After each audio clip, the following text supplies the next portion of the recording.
Welcome back, everybody. Now, when you want the facts about skincare, who are you going to call? The Mythbuster. That's who. Dr. Sonia Batra is here to clear up some perplexing beauty myths. Welcome back, Doctor. Thank you so much for having me back. Yes. I'm delighted. We love having you. We've got a lot of questions, don't we, Deb? We certainly do. Should we jump right in? Absolutely. Okay, so I'm going to come in with the first question, sort of fact or myth, right?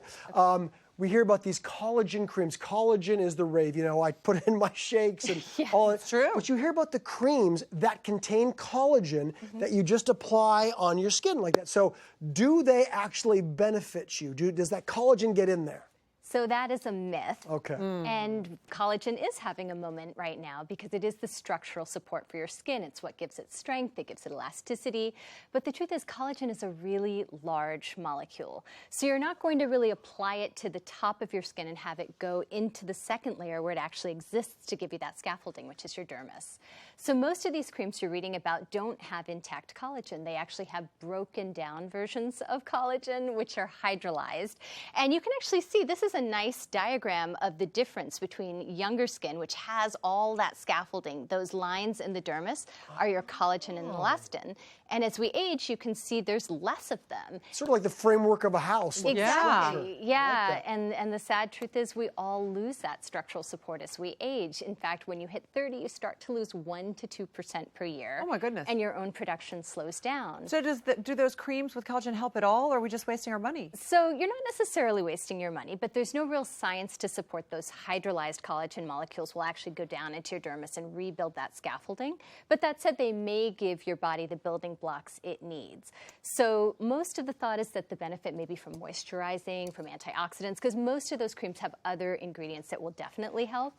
So they may help, but there's just not a lot of science to back it. But there are certain treatments, I think, that build collagen, right? Like certain facials? They are. Or at least they So- told me that once, and I paid for it. Yeah, well, they're definitely treatments. So in terms of just putting collagen in and expecting it to absorb, that's not necessarily going to work. But there are treatments that jumpstart your own collagen production, like you may be referring to microneedling or growth factor application. Those may actually have a little bit more scientifically supported benefit. Okay, good. I feel like I got my money's worth Okay, then. Good. Right. just checking. She's Well, just making that's sure. important. Yeah, good. Is it true? Is it a fifth myth or truth? I mixed them both. That we only need one cream as we age, because you always hear, oh, when you're growing up, you need this or that, some sort of Clearasil sort of thing. But when we're older, we only need one cream, and that should do. So that, unfortunately, is also a myth, Oh, my and goodness. that plays into what we just spoke about, that our skin actually changes as we age. So as we age, we get drier, our cell turnover slows down, our tone becomes much less even, all those lovely things we associate with aging. And as we talked about, when you lose that scaffolding, you start to sag, you start to wrinkle. So these are the things that we're always fighting. Wow. So when you're younger, those creams should really be focusing on prevention of ultraviolet damage, breakdown of the skin. So I always recommend my younger patients start early. Start a broad spectrum zinc-based sunscreen with just to shield your skin, and it deflects that ultraviolet. Antioxidants are great at any age. Those are like vitamin C, vitamin E serums. They mop up ongoing sun damage. But then as you get older, because your cell turnover slows down, that's when you're going to look for products that stimulate cell turnover. So we have antioxidants, like I mentioned, but alpha hydroxy acids. Those are glycolic, and they help with fading discoloration. They help promote cell turnover. Retinoids are fantastic. Those are the vitamin A derivatives that also promote cell turnover and collagen. They can be drying, so you definitely have to ease into them. But as we age, those are really nice things to incorporate. And those are the ones that you also have to stay out of the sun with when you're using those, right? Yes, and See? so I usually say use them at night and wash them off in the morning, put on that broad Got spectrum that sunscreen. right. Exactly. By the way, the whole time you're talking about this, Debbie's like looking at me, and I'm thinking to myself, what am I doing?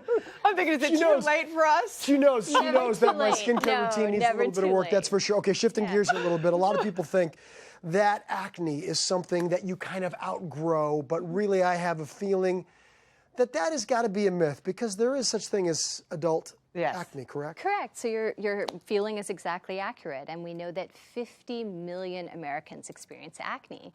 And the incidence of it after adolescence, the number of people who are experiencing it in their 20s and even their 40s, especially women, is actually on the rise. And it's distributed differently. These are photos. Teenage acne tends to be central, oilier, a lot more congestion.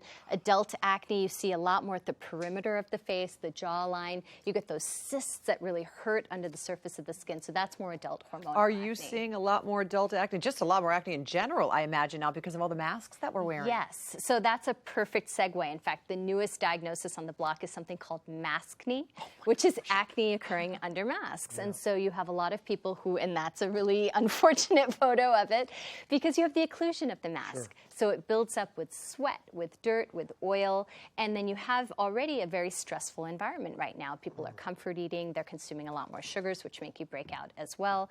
So you have this perfect storm of irritation and inflammation under the mask and breakouts. So it's important to wash those masks very well, I imagine, too. That's a good point, Deb, Yes, for absolutely. sure. But remember, scent-free, dye-free laundry detergent, wash them every time you wear them.